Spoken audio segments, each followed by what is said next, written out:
Kita kalau menghadap ke arah kiblat Masjid Nabawi, di sebelah kanannya ada mimbar Nabi, di sebelah kirinya ada rumah Nabi. Ma baina baiti wa minbari, antara rumahku dan mimbarku raudhatun min riyadil jannah, satu taman dari taman surga. Ada seorang suami mengantar istrinya, dia tidak pernah sholat, tapi mau tidak mau, suka tak suka, dia antar istrinya. Melihat orang sholat, terbuka pintu hidayah. Mau tidak mau, suka tak suka, datang dokter mengatakan SPOG, spesialis objin, istrinya silakan masuk pak, mau diperiksa. Bapak kok nggak sholat? Malu dia. Akhirnya dia ke masjid, dia sholat, rupanya tidak berwudu, saking tak pernahnya sholat. Akhirnya mengikut saja, tidak apa-apa pada tahap awal. Bulan depan dia periksa lagi, dia sudah siap dengan wudunya. Bulan depan dia akan bawa istrinya lagi periksa. Jadi perlahan-lahan kalau kita buat ini yang dilakukan zaman dulu, maka ini masjid amat sangat berkualitas. Sebelum mulai, yuk dukung dakwah Fethizon TV dengan like, subscribe, dan nyalakan notifikasi. Jazakumullahu khairan katsira.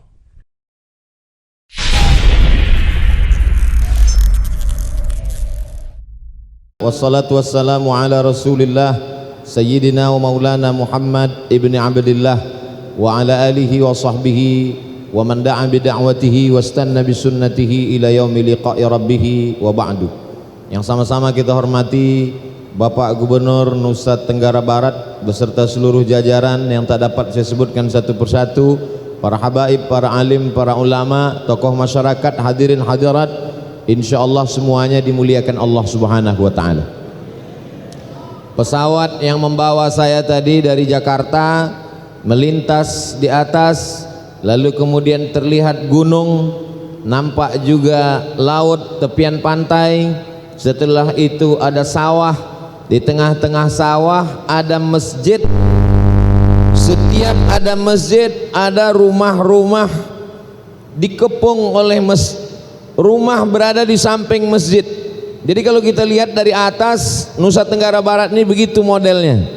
Ada masjid, rumah keliling, setelah itu sawah. Ada masjid, rumah keliling, sawah.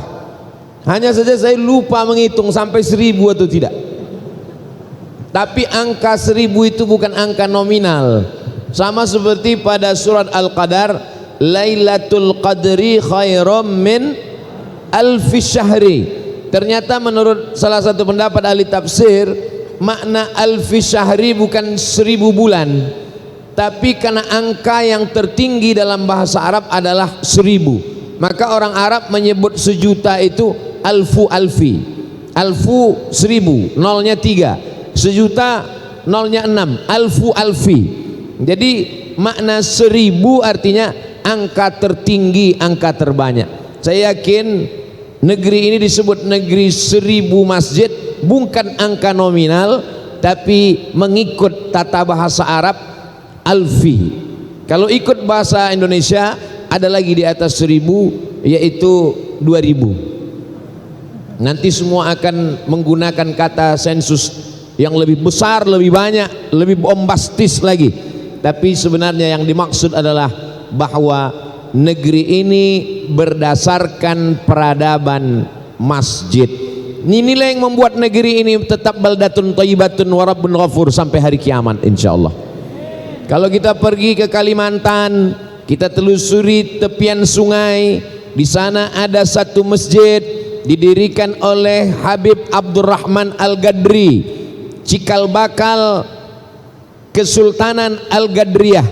Maka kota Pontianak itu kota yang dibangun berdasarkan masjid.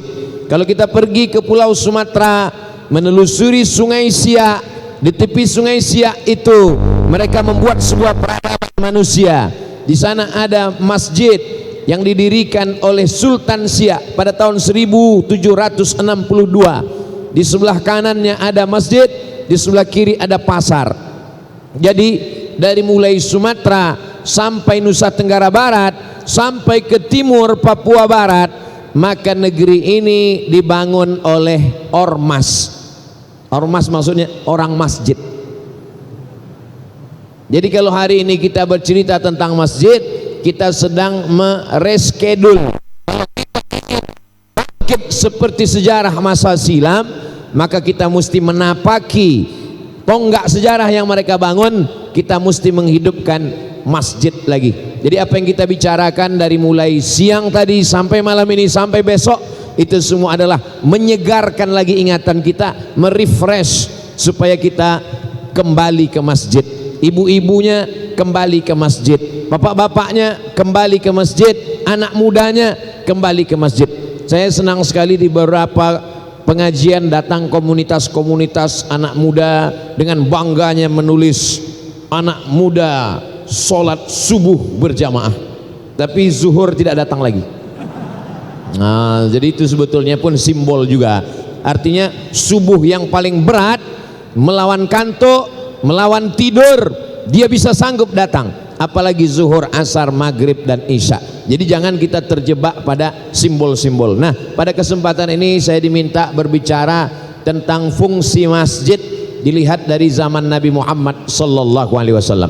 Kita kalau menghadap ke arah kiblat Masjid Nabawi, di sebelah kanannya ada mimbar Nabi, di sebelah kirinya ada rumah Nabi. Ma baina baiti wa minbari, antara rumahku dan mimbarku raudhatun min riyadil jannah, satu taman dari taman surga. Lalu kemudian di sebelah kiri kalau kita menghadap ke kiblat ada tiang, dan salah satu dari tiang itu namanya Ustuanatul Wufud. Ustuanah artinya tiang, wufud artinya tamu. Ustuanatul Wufud, tiang tamu, karena Nabi duduk di samping tiang itu, dan di tiang itulah dia menerima tamu-tamu. Fungsi pertama adalah masjid tempat menerima tamu. Alhamdulillah Pak Gubernur Nusa Tenggara Barat menerima Ustadz Abdul Somad tidak di kantor, tidak di hotel, tapi di masjid. Pertemuan kami di masjid, bertemu di tempat yang paling baik. Apa manfaatnya kalau kita menerima tamu di masjid?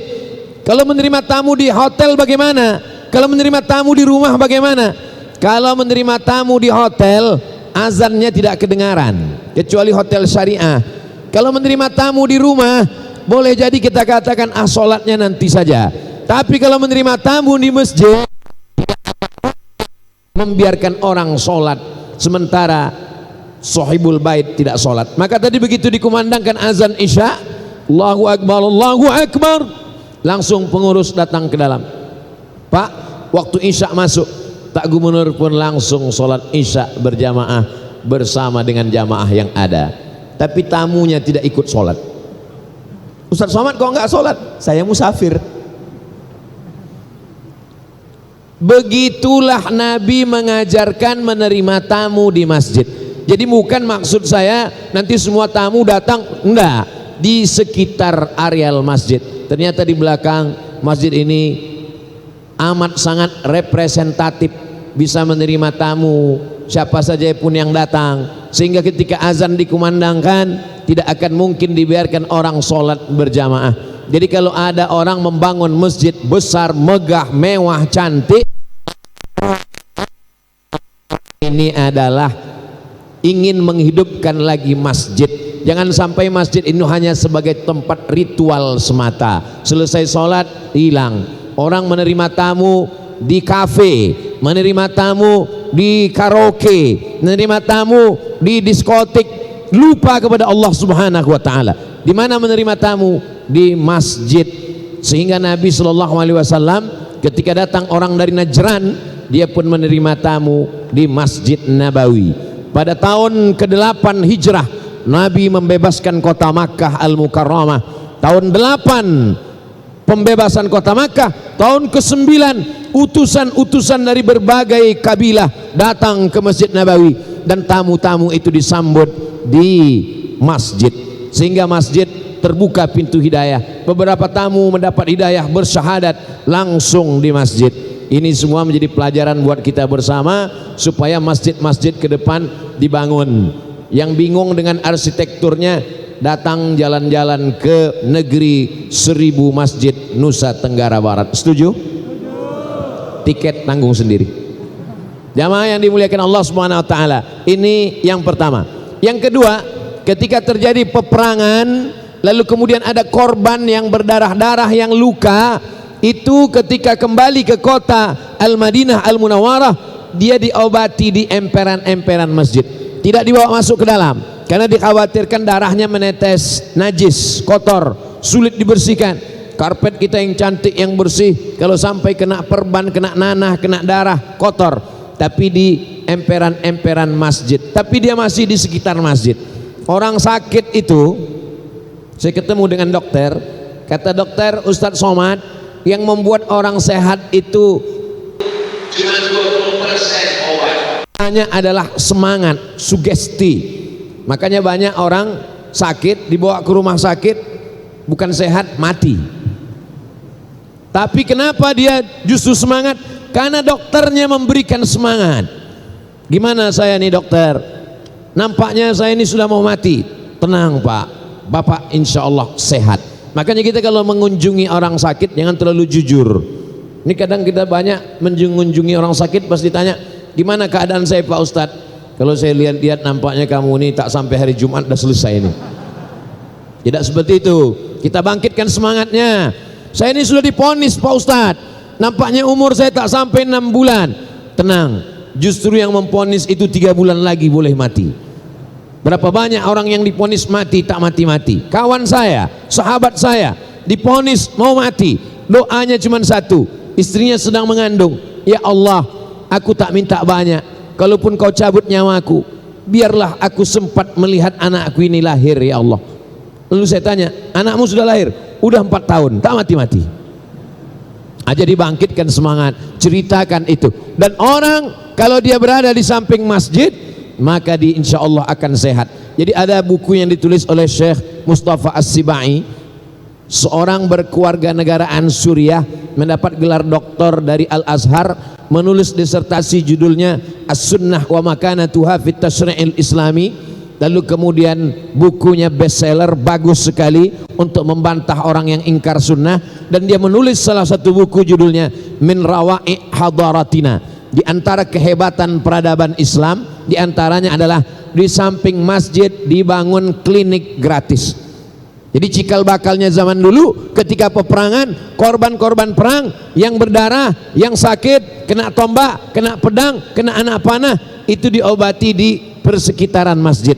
Konteksnya kekinian, dibuatkan klinik, klinik gigi, klinik bersalin, pemeriksaan ibu hamil, check up, medical check up, sehingga kalau ada dokter-dokter kita tidak minta duit dia. Pak dokter, kasih waktu Anda 1 jam saja untuk praktek gratis di masjid kita. Kalau dia mau kasih duit, kita pun tidak menolaknya, ada rekening khusus. Jadi ada orang-orang yang mungkin ngasih duit berat, saya kalau ngasih duit saya tidak bisa kata dia, tapi kalau untuk ngasih 1 jam gratis praktek oke. Berapa banyak jamaah kita? Jadi kadang kita ini tidak memberikan pelayanan yang terbaik. Ada orang-orang yang sebenarnya mereka bisa memberikan dari kerjanya, dokter, perawat, bidan, konsultasi kesehatan, ini semua bisa dilakukan di daerah masjid. Begitu banyak ruangan-ruangan kosong, maka disediakan konsultasi kesehatan gratis. Rehabilitasi narkoba di sekitar masjid, sehingga ketika azan berkumandang, Al-Quran dibacakan, tenang hatinya, suara Al-Quran masuk ke tempat-tempat ruang-ruang itu, ruang penerimaan tamu, ruang medical check up, ruang kesehatan, ruang klinik gigi, ruang bersalin. Ada seorang suami mengantar istrinya, dia tidak pernah sholat, tapi mau tidak mau, suka tak suka, dia antar istrinya. Melihat orang sholat, terbuka pintu hidayah. Mau tidak mau, suka tak suka, datang dokter mengatakan, SPOG, spesialis objin, istrinya silakan masuk Pak, mau diperiksa. Bapak kok nggak sholat? Malu dia. Akhirnya dia ke masjid, dia sholat, rupanya tidak berwudu. Saking tak pernahnya sholat, akhirnya mengikut saja. Tidak apa-apa pada tahap awal, bulan depan dia periksa lagi, dia sudah siap dengan wudunya. Bulan depan dia akan bawa istrinya lagi periksa. Jadi perlahan-lahan kalau kita buat ini yang dilakukan zaman dulu, maka ini masjid amat sangat berkualitas. Yang ketiga adalah Nabi Muhammad SAW ketika mendamaikan orang yang berkonflik, itu didamaikan di masjid. Wattaqullaha alladzi tasaaluna bihi wal arham, menyambung silaturahim. Ada orang yang berkelahi, di mana dia didamaikan? Di masjid. Hari ini orang didamaikan, disediakan satu keyboard, nyanyi karaoke 3 lagu, berdamai. Sudah dangdut tak juga damai, sudah rock tak juga damai, masuk metal keluarnya kesetanan. Karena tidak ada kelembutan hati. Maka di mana dia didamaikan? Di masjid. Sebelum masuk masjid dia berwudu dulu. Selesai berwudu dia masuk salat sunat tahiyatul masjid. Setelah tahiyatul masjid kebetulan pagi dia salat duha. Kebetulan malam dia bisa salat sunat hajat, salat sunat taubat. Terbuka pintu hatinya, didamaikan orang di dalam masjid. Masjid tempat berdamainya orang berkonflik. Tapi sekarang banyak juga orang yang di luar masjid tidak berkelahi, masuk masjid malah berkonflik. Gara-gara usolli tidak usolli, gara-gara kunut tidak kunut, gara-gara sahar dengan bismillah sir dan lain sebagainya. Ini tidak mengerti masalah khilafiyah. Yang kita maksudkan adalah orang yang berkonflik masalah dunia di luar masjid, lalu kemudian masuk dia ke masjid menemukan ketenangan. Di kantornya panas, di tempat kerjanya banyak masalah, di rumahnya banyak masalah, di jalan dia kena razia, dia mencari ketenangan di masjid, maka orang didamaikan di dalam masjid.